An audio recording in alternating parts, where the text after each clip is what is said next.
salah seorang influencer yang subscribernya itu jutaan, itu pernah didatangi oleh salah satu ustadz dari kelompok Wahabi Salafi. Ya, dia dibawakan uang 1 karung dan tas Gucci yang terbaru. Dia cerita sama saya dan banyak orang cerita, dan dibenarkan oleh manajernya. Dia dibawakan hingga akhirnya ustadz ini sama influencer yang jutaan ini ditolak uangnya, tas itu juga ditolak, tapi besoknya ustadz ini diundang untuk memberikan hak bicara kepada dia. Berkah rumah saya kedatangan salah satu ustadz favorit kita. Alhamdulillah, Pak Ustadz, ini buat saya Pak Ustadz. Iya. Pak Ustadz, ini buat saya Pak Ustadz. Iya. Nah, coba bayangkan artis-artis yang hijrah, yang dulunya pemain film, dulunya penyanyi, itu sekarang dipakai sebagai influencer sejenis ini. Dia tidak perlu main film, dia tidak perlu manggung main musik, tapi hidupnya tetap nyaman. Dan ini mustahil kalau nggak ada duitnya. Ini mohon maaf, seperti artis AU misalnya. AU, ini kan nggak ada job keartisan sudah, tapi dia hidupnya sangat masih saja hidupnya mewah gitu. Ini kan ada uang. Ya, alhamdulillah ya, rezeki malah lebih enak menurut gua, lebih santai hidup gua. Dan apa namanya, nggak di push, nggak ngerasa kayak waduh banyak anak ini segala macam. Saya sih kalau urutannya berubah jadi CBA itu akan lebih tenang, karena Allah nggak akan pernah berubah kemana-mana. Makanya untuk mempermudah, cari teman-teman atau kumpulan-kumpulan yang mengarah ke kebaikan gitu ya. Nah, metode ini yang dipakai hari ini. Influencer yang subscribernya jutaan, dan bagaimana Raffi Ahmad misalnya didatangi, berusaha dibujuk untuk menjadi influencer mereka. Artinya mereka sudah bermain dengan kekuatan kapital untuk menggerakkan orang lain supaya masyarakat ini terpengaruh. Public figure lah yang mereka rekrut untuk mempengaruhi masyarakat. Ini metode gerakan mereka sekarang. Apakah ini hanya di Indonesia? Tidak. Semua negara-negara yang hari ini betul-betul didominasi oleh Wahabi Salafi, semuanya disasar melalui public figure itu. Tokoh-tokoh pemerintahan, para pemimpin-pemimpin wilayah, ini yang dikuasai lebih dulu. Hingga akhirnya semua populasi bisa didominasi. Nah, kalau saya cerita soal Gabon, saya cerita soal Nigeria bagian utara, saya cerita soal Somaliland, saya cerita soal Tanzania bagian timur, ini semua sudah mengalami itu. Disasar dari public figure, influencer, dari pemimpin-pemimpin, panglima-panglima tentara, polisi, dan sebagainya. Ini yang disasar. Mereka bergerak di belakang. Mereka hanya bikin konten YouTube, disebar, nanti yang nyebar influencer ini. Memang hanya seperti itu gerakannya. Tapi sangat masif. Coba sekarang, setiap saya posting di Instagram saya, tulisan tentang Wahabi Salafi, itu yang DM ke saya itu gila-gilaan. Apakah ini manusia? Saya tidak percaya. Ini mesin. Ini buzzer, betul-betul buzzer. Dan mereka dibayar. Saya yakin betul.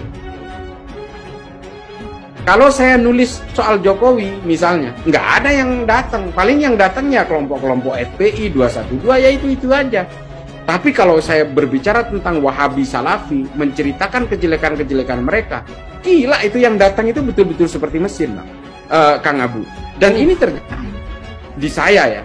Nah, gerakan-gerakan mereka dengan menggunakan algoritma, machinery, robotik seperti ini terjadi, dan mereka ada aliran uang di dalamnya. Ini yang kita hadapi hari ini, termasuk jaringan-jaringan teror itu semua 100% anggota jaringan teror ini semua Wahabi Salafi. Saya pastikan 100%, kalau perlu 200%. Semua. Kalau saya tanya kepada teroris yang hari ini di penjara, yang masih terpapar, artinya masih belum NKRI, masih belum Wasatiyah dan sebagainya, kalau saya tanya, menurut Anda wayang haram nggak? Haram. Saya sudah buktikan itu kepada 16 responden. Setelah ada pernyataan haram dari Ustadz itu, saya datangi beberapa lapas yang ada napiter tapi tingkatannya masih merah, masih bertahan dengan ideologinya. Saya tanyakan, menurut kamu wayang haram apa tidak? Dia bilang haram. Ini adalah bukti. Ini adalah bukti bahwa sebenarnya Wahabi Salafi ini adalah embrio dari terorisme di seluruh dunia. Mengapa bisa begitu? Ya karena mereka mengajarkan eksklusivitas, dia tidak menghendaki adanya perbedaan, mereka mengenal segregasi, dan korbannya selalu perempuan. Korbannya selalu perempuan. Makanya orang yang menjadi ateis di Arab Saudi itu semua perempuan. Yang contoh 3 nama tadi, Rahaf Al-Qunun, Dina Ali Sahnun, dan Rana Ahmad. Ini perempuan semua. Karena ketika agama, terutama Islam ya, ini saya beragama Islam, makanya saya nggak mau bahas agama lain, karena saya memang nggak tahu agama lain, saya tahunya Islam. Nah, ketika agama itu diberlakukan hukum-hukum yang ketat, korbannya pasti perempuan. Pertama, di dalam Islam itu masih mengadopsi ajaran-ajaran yang masih mengadopsi tafsir-tafsirnya dari orang-orang Yahudi dan Arab pra-Islam. Dia patriarkal sekali. Dia betul-betul perempuan itu hanya menjadi ibu rumah tangga yang dibekap di dalam rumah, tapi dia harus rela untuk dipoligami. Ini memang ajaran-ajaran pra-Islam, ajaran-ajaran orang Arab pra-Islam, budaya-budaya mereka memang seperti itu.